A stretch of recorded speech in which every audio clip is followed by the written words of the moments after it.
Okay. Okay. I just had to restart it. All right. Just wait for it to get started and we're good to go.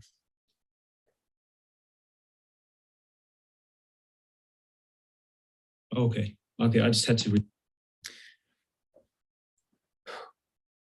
Om Gyanatimmirandasya Gyananjana Salakaya Chakshurun Militam Yena Tasmai Sri Gurave Namaha Sri Chaitanya Manobishtam Stapitam Yena Bhutale Swayam Rupa Karamahyam Darati Swaparantikam Vande Sri Guru Sri Utapara Kamalam Sri Gurun Vaishnavam Scha Sri Rupam Sagrajatam Sahagana Raghunathanvitam Tam Sajivam Sadvaitam Savadutam Parijana Sahitam Krishna Chaitanya Devam Sri Radha Krishna Paran Sahagana Lalita Sri Visakambitam Scha Namo Bhakti Vinodaya Satchidananda Namine Gaura Shakti Swarupaya Rupanuga Varayate Nama Cintamani Krishnas Chaitanya Rasa Vigraha Purna Shuddha Nityamukta Vinatvam Naminamino Sri Gauri Vaishnava Guru Parampara Ki Jai Sri Param Gurun Ki Jai Sri Gurudev Ki Jai Gaur Premanande Haribo. Well, welcome everybody. Let's see, Govinda Mohini showed up and Sarada also. Jai, welcome. So today I have a kind of an ambitious goal. I'm going to try to go through 5 of these Nama Parads. We went through, let's see, I guess the 3 first chapters and the first Nama Parad in the previous classes. And yeah, today, let's see how I can do on the 5. And knowing how I get stuck on points and stuff, it's probably not going to happen, but we'll get through them eventually, I would say. Hopefully. So chapter 5, which is of course the second Nama Parad, is worshipping the demigods as independent of Krishna, or sometimes it's also translated as thinking that the name of Krishna is equal to the name of the demigods. And when I started doing the research on this particular chapter, I really tried thinking about what is it that these demigods represent? Because in the West, of course, we're totally out of the Varnashram system. We don't live in a more ancient culture that has this idea of demigods or these kind of cosmic managers. What to speak of, we don't even have that. Our European tradition comes from the Greeks, and they had this whole pantheon of demigods and this same idea as the Vedic system. So we don't even have that anymore. What to speak of the Vedic pantheon of gods? And so for us, this idea that we shouldn't worship the demigods as independent of Krishna is pretty far removed as Westerners. Well, not all of us are Westerners, but for the ones that are, it's well, that's a no-brainer. It's kind of easy for us to think, oh, of course Krishna is God. We have it's like a clean slate. Like Shamananda quoted a really nice thing, what in one of his classes, what Bhaktisiddhanta Saraswati had said to Sadananda, that it's actually, because Sadananda was saying, oh, I'm so fortunate that I don't have this samskar from my earlier life of this Sanatana Dharma, and Bhaktisiddhanta Saraswati Thakur said, you're lucky, you have a clean slate. So there's definitely something to that in this Nama Parad, that it's very easy for us, if we can come to the level of accepting that Krishna is God, then it's very easy to be well, of course Krishna is the highest, just the logic kind of makes sense. But imagine if you're born into the Hindu system or the Varnashram Dharma system, and the whole basis of the Varnashram Dharma system is that the demigod worship is an integral part of the society, and it gradually trains you to kind of like decentralize your ego, so that you're always showing gratitude and you're always in this venerable mood towards your environment and others. And so then what I came to is like, well, what are the Devatas really? So if they are these like cosmic managers or expressions of everything that happens. Of course, the Hindu idea is that there's consciousness behind everything, so nothing can really happen without consciousness. So in our context, you could really say that what the principle is that if we have this faith that's very prevalent in science. In fact, the scientific method is based on this idea. If we believe that nature is completely independent and is like this closed system that is just like a clock that just runs on its own, and that God, if he or she or whatever it is even exists, is completely removed from it because we have this closed system that works on its own. That is basically, you could say, the same mentality as thinking that the demigods are independent of Krishna, that this, what we see, functions on its own. And if you decide to get all of your information about life and the world and whatnot through your senses, if you just only trust your senses, it's actually very easy to think like this. And this is like, it's easy to think that we are, the world is independent and it's all based on these laws, these kind of like impersonal laws that just happen automatically, and nobody's deciding how it goes, whatever. And so this is exactly what happened basically when the Renaissance, or like when the Middle Age is turned into the New Age, so the modern age. That's exactly what happened. The philosophers, there's this guy called Francis Bacon who kind of made the breakthrough of realizing we don't have to trust in this past tradition, or this like scholastic tradition, or the revelation to understand nature. All we have to do is, he had this slogan, something like, instead of studying the book of wisdoms or books of wisdom, study the book of nature. So you perceive nature and you create theories based on that, and nature will speak to you on its own. And that, in a lot of ways, that has of course brought like amazing advancements, that changed from trusting on revelation and like tradition, basically the ancient Greek tradition, like Aristotle and stuff. Instead of focusing on tradition and like kind of like this presumptive authority, they said, no, the information has to come directly from our environment, through our senses and our intelligence. And it sounds so obvious to us, but it was extremely radical at that time in the 16th century. And like I was saying, that it has created amazing advancements in technology and like understanding of the natural world and stuff. But from our point of view, like, it's just, if you look at the world in this like microcosmic way, you only focus on what's right in front of you. Okay, it seems like in the short term to make sense. Yes, this is actually a better way of getting information and knowledge about the world and about ourselves and stuff.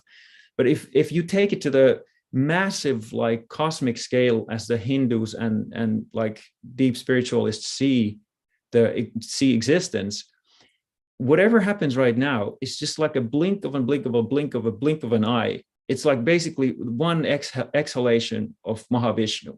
To, you know, my Guru Maharaj says it's like a so-called poetic way of talking about it, that like God breathes out this existence. And there's like this inherent gyan shakti, or gyan in God. And so whatever he breathes out becomes a system that functions perfectly, basically, for what it's meant to be. And so the scientists, they like flow out with that breath, and they're like, oh, check it out. I'm checking out all these details here. And it's all working on its own. You don't need God. yet they are actually coming out as this speck of dust in the breathing of God. So like it really, you could say it comes down to the angle of vision, whether you believe in the fact that we're completely independent of any supernatural, boogeyman or whatever. The fact is that and it's easier to think like that with Christianity in some ways, at least mainstream Christianity, because in Christianity, God is totally separated from the material existence. Like basically they say that the original sin, or the state that we are in the world, is the complete absence of God. Evil is basically nothing but the absence of God. So the idea is that in this world, there's absolutely nothing, has nothing to do with God in that way. Whereas the panentheistic idea of Gaudiya Vaishnavism and much of Hinduism is that everything is completely intertwined with God. Yet he's not here at the same time, and he is, like it says in the Gita. So it's easy, if you only trust your senses, to think, yes, actually the demigods or the material world is completely independent of any kind of transcendent idea that we somehow require for these things to happen. We were just ignorant before. We tried explaining the world in that way through some metaphysical, fancy footwork, but now we came out of that dogmatic slumber, and now we look at the world as it is, and we can see it's just natural laws that function in a closed system. And of course, what happened to Christianity, they went from even Newton and these guys, Copernicus, were deeply religious people, but they had this idea that they were going to clean up Christianity from all this superstition. And so it went from that kind of science, reason-based Christianity, to deism, where this idea is that God is just a clockmaker and he got the world going and then he took off. And then from deism, it went to agnosticism. It's like, well, actually, how can we know that there is some God who doesn't have anything to do with this world? And then, of course, from agnosticism, it's really easy to slide to atheism. And so that really, I think, is at the heart of this Namaparad, that we have the sense of being independent from God, and we can choose to be with God if we want to, but we don't have to. That from the Hindu perspective, all that is just complete illusion. It's like an illusory perception of what reality is. And so if you think you're independent, you will not have the proper sambandha gyan towards God. And at least theoretically, we should understand this point. Although, of course, most of us, since we're still like pretty deeply conditioned by the material influence, we still act in the world, even as devotees, as if we were independent. But theoretically, at least we should remind ourselves, no, that is not true. One of the limbs of Saranagati is that Krishna is your maintainer. And the second one of them is that he's your protector. And so that's really, I think, what it comes down to, in my opinion, this Namaparad. Let's see here. Yeah, I guess really what it boils down to is, and I've said this before, but I so much like it, I'm just going to repeat it in this context as well, that really the idea comes down to the fact that reality is a person. That's like the Parivas Sutra of Gaudiya Vaishnavism in some ways, at least if you add that, and that person is Krishna, or the highest aspect of that person is Braj Krishna. And so that like key sutra to Gaudiya Vaishnavism, if you actually believe that reality is one person that manifests himself in these amazing, like infinite, varied ways, then you'll never think that the demigods are independent. I mean, how could they be? Demigods are just like these tiny little parts of that amazing reality that is a person. So I think that's really the remedy, or the like antidote for the kind of idea that we're independent, is that reality is a person and we're tiny particles of that person. And to me, I mean, for a lot of people who are not religious, that thought is like awful. It's like, I don't want to be part of anybody else, I myself, right? But for devotees, since we know who, we have some information and some little realization of who that person is, it's a wonderful idea. thank God we're not holding the world on our shoulders, right? And of course, what flows from that same idea that the demigods are separate from Krishna, or that the material world is separate from Krishna, is that you start thinking that Krishna Nam and Krishna himself are not the same person, or not the same thing, that they're not identical. And that, like, I think it was mentioned, I think I did mention it in the Namabas chapter, that is really a very detrimental idea to chanting the Suddha Nama, because the whole basis of that practice of Suddha Nama is that you directly contact Svarup Shakti through your chanting, if you can chant Suddha Nama, or you try to do that, which is this like direct like hotline to Krishna, And so if you think that actually it's just some material sound, but it does something to your brain that makes you more like susceptible to the cosmic mind, or some kind of interpretation like that, which we'll be talking about later on, then you actually materialize the name, which from what we believe is that the name is pure Suddha Sattva, and the lifeline directly to Krishna, because Krishna and his Shaktis are, especially the Svarup Shakti, are identical in many ways, you could say. Well, one and different, but you could say also identical. But then it's important also to point out that although we believe this way, then we don't disrespect the Devatas, because they have a function in the person, the reality that is that person. And that the Devatas are also devotees. They are like karma mishra devotees. They have some karmic propensities mixed into their devotion, but they are overall, they're devotees. And so we should, have, the highest regard for the fact that they are serving Bhagavan in their prescribed duty. And so in this section, Bhaktivinoda, because he talks a lot about the Varnashram system, and how if you're a devotee in the Varnashram system, what do you do? Because so much of it has to do with the demigod worship. And so he says the best way to deal with that is that you offer, after you've offered your bhoga to Bhagavan, Sri Krishna, after that, you offer that bhoga to the Mahaprasad to the demigods. And that's basically Bhaktivinoda is saying that's all you need to do as a devotee in the Varnashram system. You offer your Mahaprasad to the Devatas and your Guru. And then the way Bhaktivinoda structured these chapters about the different Namaparads is that he always suggests a remedy in the end. And for this one, he says that the mind should be concentrated on understanding the true position of Krishna, which is done through the constant chanting of Harinam and through having the right Sambandha Gyan. So it's the combination of the right Sambandha Gyan and then constant chanting. And then your heart will get purified so that you can actually realize that reality is a person named Krishna. So that was that one about the demigods. And then the next chapter is a big one. It's the disrespecting the guru. And I mean, it's obvious to understand. It's obvious like why this one would be a very grave aparad in terms of namaparad. Because if you think about the principle of the guru, like what is the guru?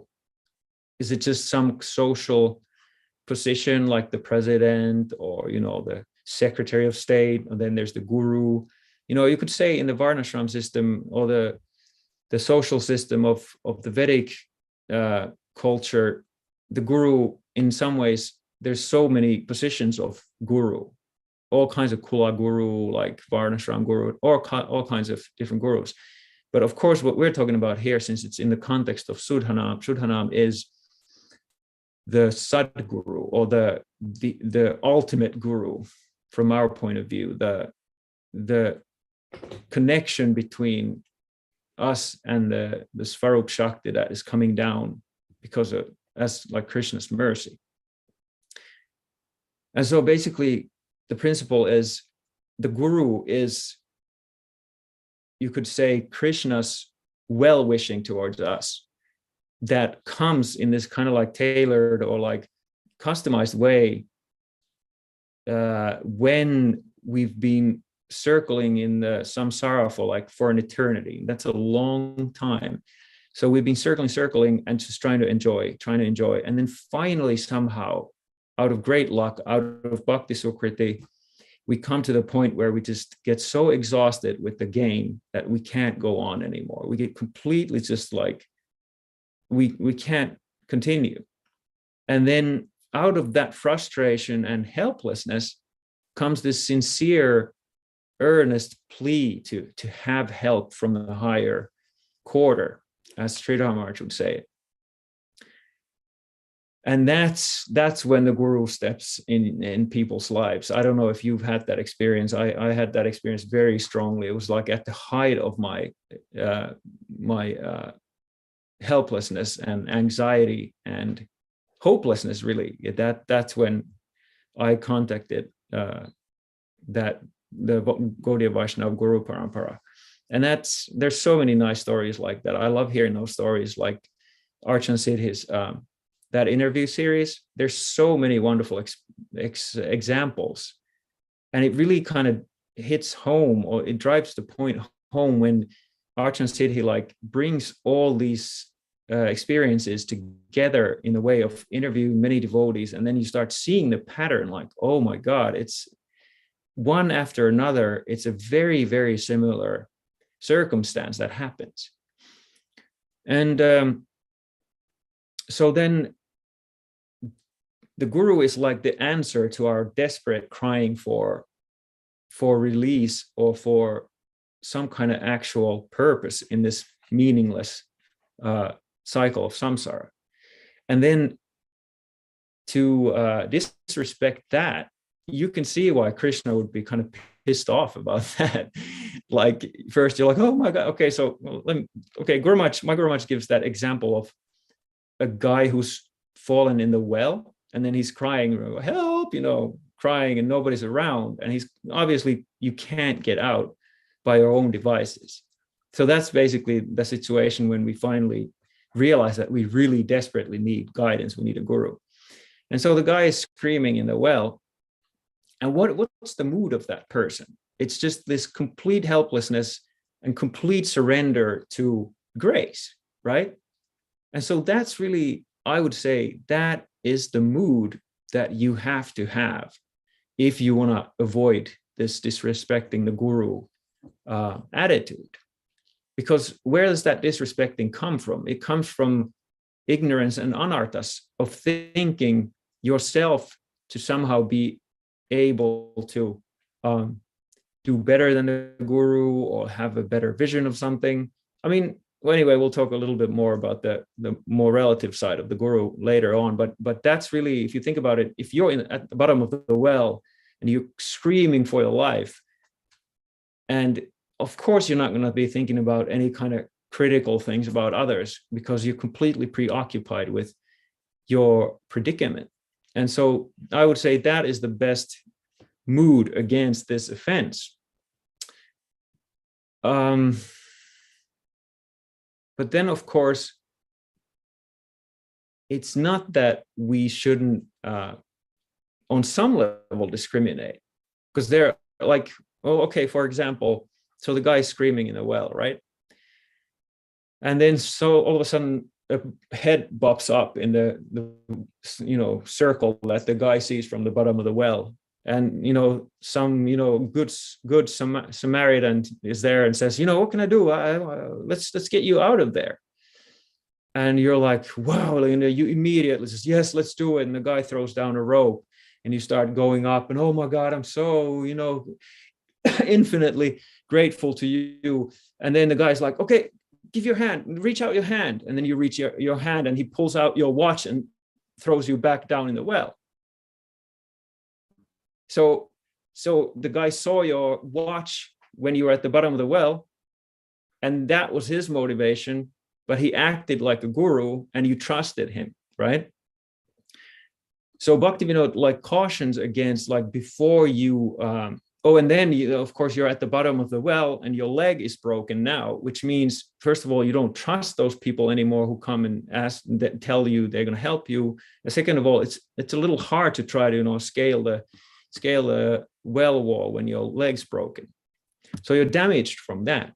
So then Bhaktivinoda says you have to examine the guru before you commit to the relationship.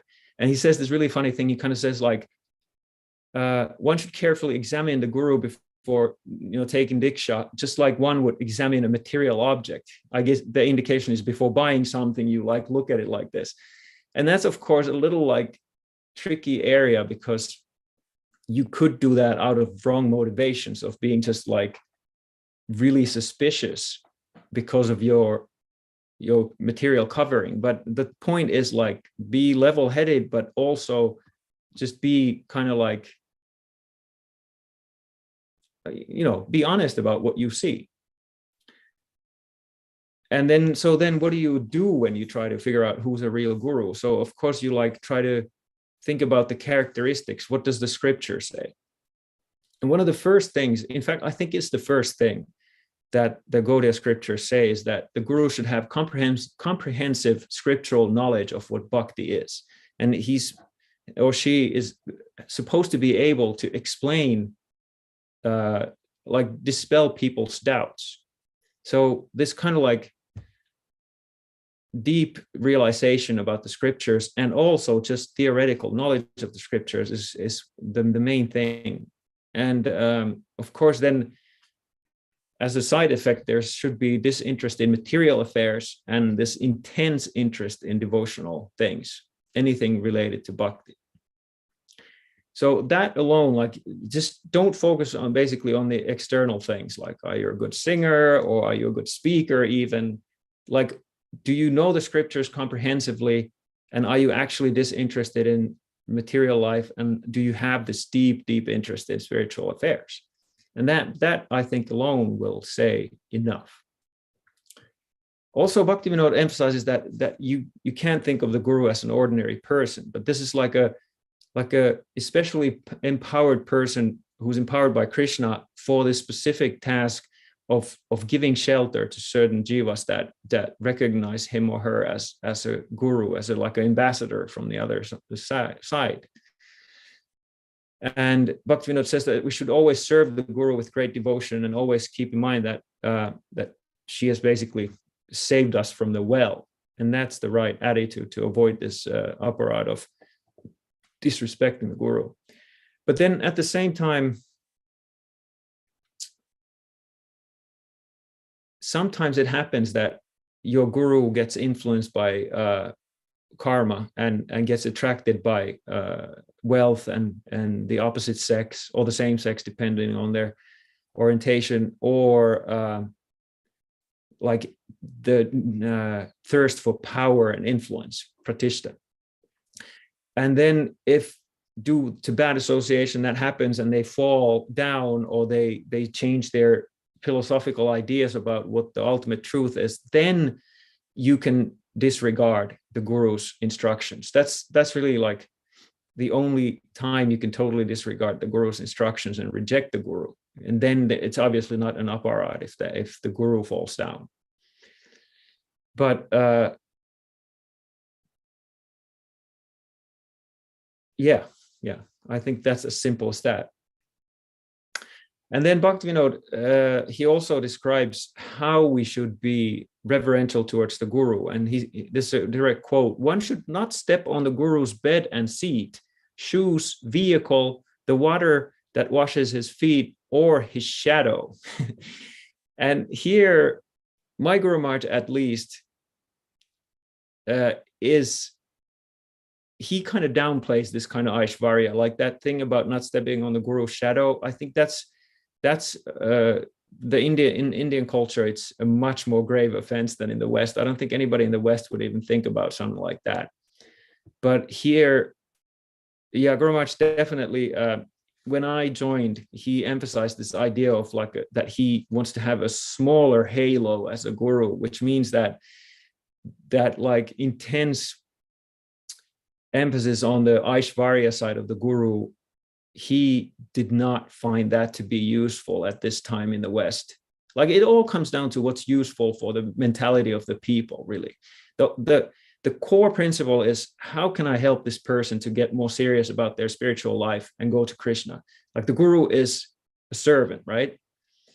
But the service in a culture that is very strongly stratified, and where like authority is unquestioned, like in a lot of the Indian system from the olden days, it's very useful for the guru to take this like super Aishvarya position, because then he can say, chant your rounds, do this, do that, but out of good, out of concern for the disciple, and the disciple will do that.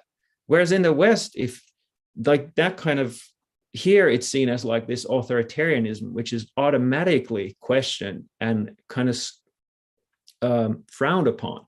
And then of course, my Guru Maharaj, he's a very intelligent person. So his assessment has been that right now, that's not the best way to help your disciples to take on this like Aishvarya position.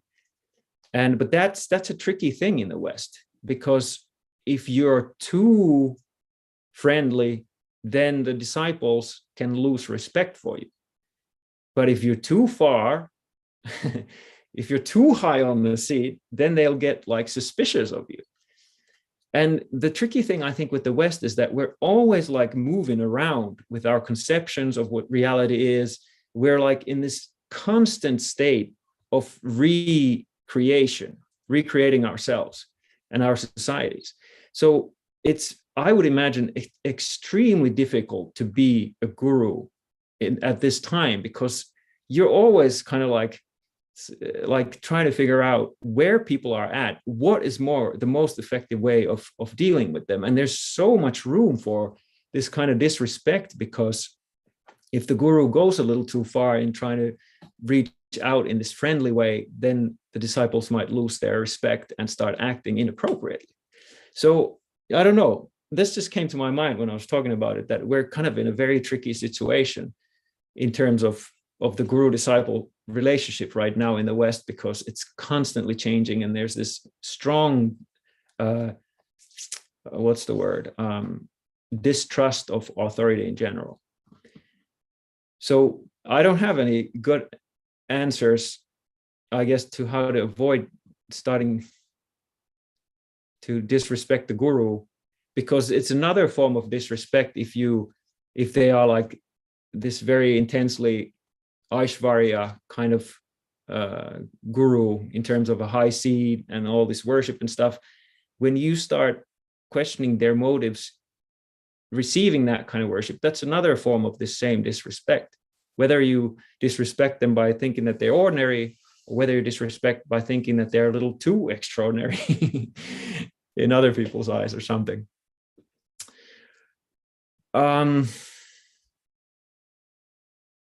And then Bhaktivinoda goes, well, this is actually, okay, maybe this is actually the answer. I'm answering myself here. Bhaktivinoda says that one should always act in a way that pleases the guru. Quote, if one acts this way and chants the holy name, one will attain the perfection of life. This is the statement of the Vedas. So that's really, then if you're really sincere, instead of the guru trying to placate you, you go to the guru and ask, what do you want me to do? And so like, if you have this kind of like spontaneous affection for the guru, then there's kind of no question of the guru having to like act in a way that works for you, if you know what I mean.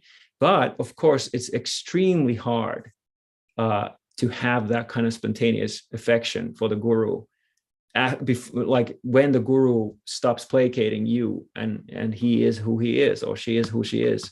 I have extensive experience of this myself. I'm just going to share one quick thing that happened to me when I was a brahmachari. I went to Madhuvan. We were pioneering Madhuvan. And so I went there with Guru Maharaj and Vrindaranya, my wife, and wasn't wife then.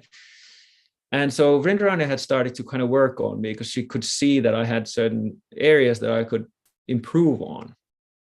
And she always had that completely spontaneous affection for Guru Maharaj. And that's why my Guru Maharaj has given her so much affection and let her get so close, because she has this really spontaneous affection that I've always been extremely, I have to say, envious of. And so then she saw me kind of struggle and stuff, and I was doing everything right, but I was just kind of like not, it was not natural for me, you could say. And so then she kind of sat me down one day. I remember we were in the corral in where I forget what maybe there's a corral still, I don't know. It's right in front of Gorsundar's cabin. And so she sat me down. She said, your problem is that you're submissive, but you're not surrendered. And it was like an amazing moment for me. It was one of those things like you really kind of think that God is speaking to you through somebody else. It was the simplest thing that she said, but it kind of like put everything for me in perspective. And so then it became this mantra for me, like, oh yeah, I'm submissive. I do everything as a duty. I do everything right. Guru Maharaj, I bow down, I serve, whatever. But it's like Vaidhi Bhakti. And like, so how do you go from Vaidhi Bhakti to Raganuga Bhakti? Of course, the answer is that it's this painful, gradual purification of the heart. So I got a little off track, but it was like a very significant thing for me. So I just wanted to share that. So basically what I'm saying is, like, if you have that kind of spontaneous affection for the guru, it's very, very hard you basically can't commit this aparadh. And that is in some ways not in some ways, that is the goal of Gaudiya Vaishnavism, that you become completely identified with the guru. And in the far end of it, of course, in the lila, you're best friends. You're equal, actually, on that level. You're not like a guru disciple. You're in his or her group, and you follow his or her lead. And it's like the absolute best friend you can imagine. No separation, no difference in terms of who worships who or whatever. And so, like, as sadhakas, I would say we're very gradually trying to go towards that understanding of the guru, while being very careful that we don't overstep that and then start acting too freely and then commit this aparadh that we're talking about. And so for this one, Bhaktivinoda says, as a remedy, he says, if you end up offending your guru due to bad association and literature, to remedy it, you should immediately give up those things and approach your guru in a remorseful mood, asking for forgiveness. Shri Guru is naturally merciful, and she or he, well, Bhaktivinoda didn't say that was my addition, he will gladly forgive your offense. Yeah, so that's another aspect of the guru. They are extremely merciful, because they are kind of like the Kripa Shakti of Krishna coming to us. And so they want us to succeed. So if we offend them, but then we're remorseful, they'll be immediately like, yeah, whatever, don't worry about it. Let's move on. Let's get you to Golok. Next chapter is disrespecting the revealed scriptures. Now, Bhaktivinoda starts this chapter by talking about the function of the Vedas. He delineates that the Vedas mean the four Vedas, the Upanishads, and the Purushas. And they're like described as the breathing of God. It's Apurusheya, which means that they are not coming from humans. It's like this breathing, this like manifestation of God's cognition or something, God's mind, you could almost say. And they give perfect knowledge, comprehensive perfect knowledge, especially about spiritual matters. That is the way that the Vedas, or the revelation, has been seen in the Vedic tradition, in the Sanatana Dharma conception. And then Bhaktivinoda goes on to explain the necessity of scripture. And at this point, I want to share a video with you guys. It's a little attention test to prove my point. Let's see here.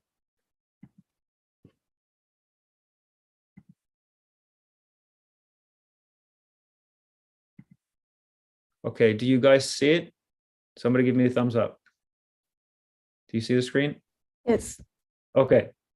So this won't have the audio, but it has the explanation. Just follow the explanation and let's do you'll be the guinea pigs here. Oops, sorry, started too early. I'm too late. Okay, here we go. The monkey business illusion. Count how many times the players wearing white pass the ball.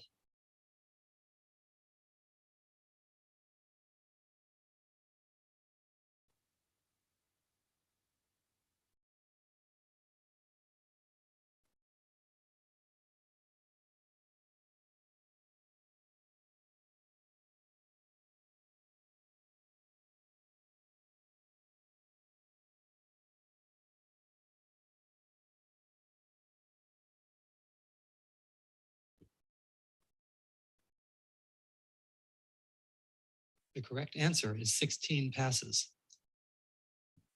Did you spot the gorilla? For people who haven't seen or heard about a video like this before, about half missed the. Okay, who missed the gorilla?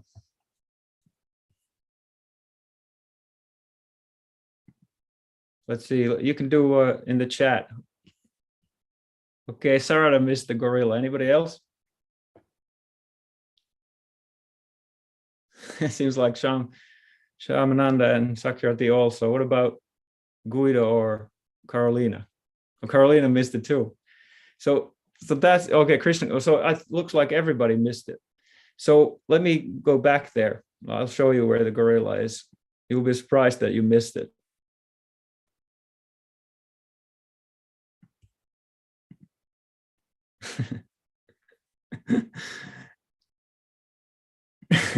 Right, so that's pretty surprising, right? We don't see your screen. Oh, I'm sorry. Okay, let's go back. It's so funny. I gotta show it to you. Okay. Okay, there you go.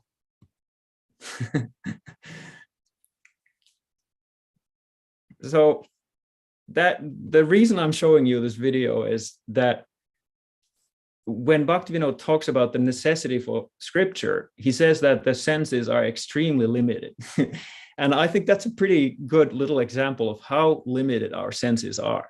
We have this way of like, and it, there's different ways of explaining it, but evolutionary psychology or biology would say that we have to have this complete focus on one thing at a time because it comes down to survival. But we miss so much because of these kind of shortcomings of the human embodiment. And let me stop the share. And so then he goes on to explain, the classic 4 defects of the senses, the limitation of the senses, karnapatava, the brahma or mistakes by the senses, vipralipsa or bias and cheating, and pramada or inattention. So like what happened with the gorilla one, you could say it was the limitation of the senses and mistakes. We make these obvious mistakes. And so the scriptures come from beyond our provisional way of perceiving existence or reality. And so they give you kind of like the bird's eye view of what reality is, which we can't do ourselves because we are always stuck on the specific point of view that we see the life through these eyes that we have, or the senses that we have, that we're completely helpless in that way in perceiving the bigger picture. And we try to expand our way of perceiving through science, and it's incredible what we've been able to do. But from the Vedantic point of view, or from the Gaudiya point of view, that's just like a drop in a bucket. That's never, ever going to give us comprehensive information of what we are and what this thing is, that this crazy swirl that's like happening around us, right? And that's not like, I'm not bashing science. I'm just saying from a Gaudiya point of view, science has its place as a discipline that you can achieve through the senses and the incredible capacity of the mind, but that is never going to give you love of God. And yeah, I mean, we can't perceive anything beyond our senses. So how could we ever perceive God, who is completely transcendental? That's really the point that Bhaktivinoda is doing here. And he's making the point just very quickly, because as I was expecting, I'm running out of time. There's three subjects of the scriptures, and that's the sambandha, or the kind of like the, what's the word? This like theoretical framework of what this thing is. Abhideya, which is the means to reach the truth or the final goal, and then prayojan, or the final goal itself. And of course, for us, it's like sambandha is bhakti sambandha dhyan. Abhideya is the 9 limbs of bhakti, and specifically chanting, and then prayojan is Krishna prem. And that's really what Bhaktivinoda is saying. That's what scriptures are really about, although they seem to be talking about all kinds of things. And he's quite heavy about philosophies that, go against, or who posit that the final goal of life is something else than Shuddha Bhakti, be it karma, jnana, or yogic siddhis, and so on. And he's basically saying, if you have faith in any of these other paths as the final goal, then you are committing nama aparad if you're chanting with that kind of understanding. And he specifically mentions Jaimini, who's who wrote the Mimamsa, what is it called? The sutras, I forget now. Anyway, the kind of like the father of the Mimamsa school. And then he mentions Kapila, the atheistic version of Kapila, not the Lord's incarnation, but Kapila, who came up with this yoga system. And he mentions Charvaka, the atheist, and the Buddhist, and so on, and all just to show that if you want Shuddha Bhakti, you have to be careful about what your framework for reality is, because you're going to get a different result. And you could also add, from a secular point of view, that any kind of truth claim that believes in humans' own ability to figure out what the ultimate truth is nam aparad, really, if you chant with that kind of conception.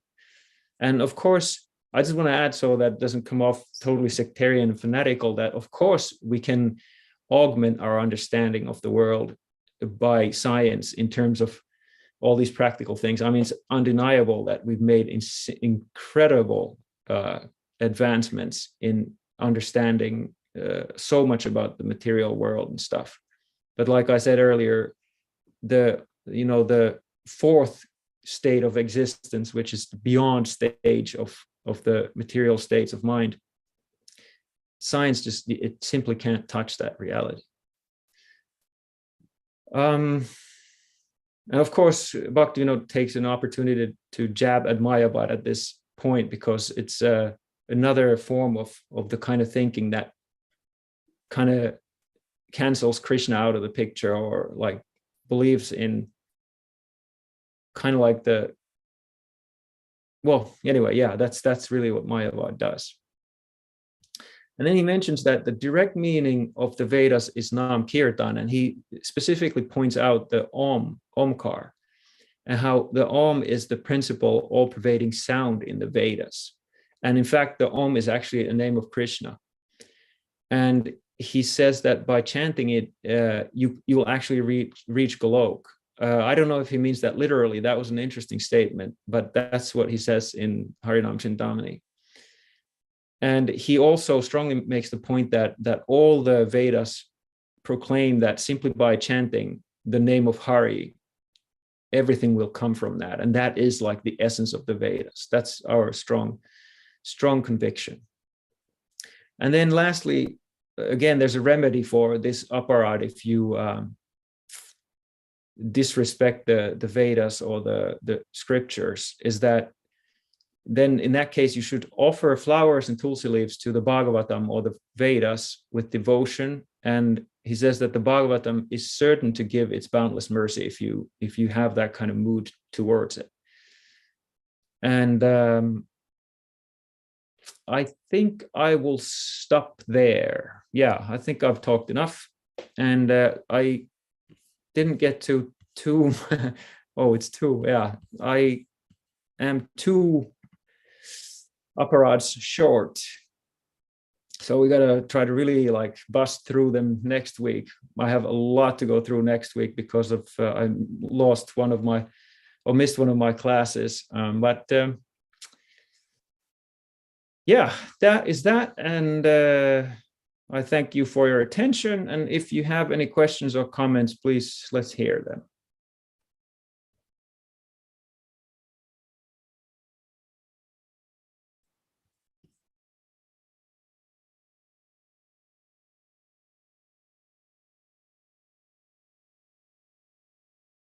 Oh, here we go. Sarada says, I heard somewhere that one of the external characteristics of mukti is seeing the oneness in everything. However, in the context of seeing the demigods as separate from God, for example, is complicated for us as humans with limited senses in the marginal potency of the Lord. Does it say that with further sadhana or more namkirtan, does seeing the oneness in everything become more apparent? I can't remember any direct, that's a really good question, by the way. I don't remember any direct statements specifically about the oneness, but I want to dig into this because this immediately my own sense is, maybe Shamananda might have something in mind, but my immediate sense is that it definitely, that oneness, like I really like the statement that Bhaktisiddhanta Saraswati made. He said that the Krishna Lila happens on the platform of Advaigyan, or this like complete oneness. Of course, for us it's a dynamic oneness because it's Bhagavan and his Shaktis that we're one with. But yeah, like I would definitely say that the more we chant, well, think about what happens to the gopis at the height of the Brahmara Gita. You know, when they are the intensity of the separation after the Rasa Lila, like it was the consummation of everything they had ever wanted. They finally ran off to the woods and Krishna was there. And then this whole amazing, like playful dance with Krishna started. And so they were like, nothing could have been better for them. And then all of a sudden Krishna disappears. And so then from that, they were like cast into this intense separation that just like killed them. They were like, well, they would have wanted it to kill them, but they survived. It was even worse. And so at the height of that worst possible separation, they went so delirious that they started thinking that they were Krishna. Not that that's the teaching, but it just shows you how intense their identification was with him, that they actually started acting like Krishna and they started playing out all these leelas and stuff. And so since that is the highest goal of Gaudiya Vaishnavism, I guess that's one scriptural thing you could think about that shows that that the oneness certainly like ramps up as you get more advanced. That's the best I can do. Jai. Shamana, did you have anything to add to that one? Not really. Just thinking of what Prabhupada said there, what I read a few days ago in the constitution of ISKCON. He was saying something that Diksha is when you're kind of ready to see God in everything and everything in God, or something like that. But that's not, yeah, like I can't think of any scriptural statement for that. But well, that's a good one though. Yes. I don't know why I have Diksha if that's the qualification, but anyway, it's a nice statement. Anything else?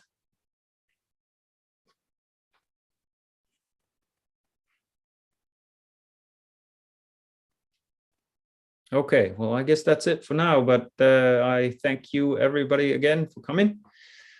And next Tuesday, we have our last class, and I think I got to drop some of them out, or I'll just have to go through some of them real fast because I do want to get to the end. There's some really, really juicy stuff in the end. So yeah, hopefully I'll see you all next week and have a great week and see you soon.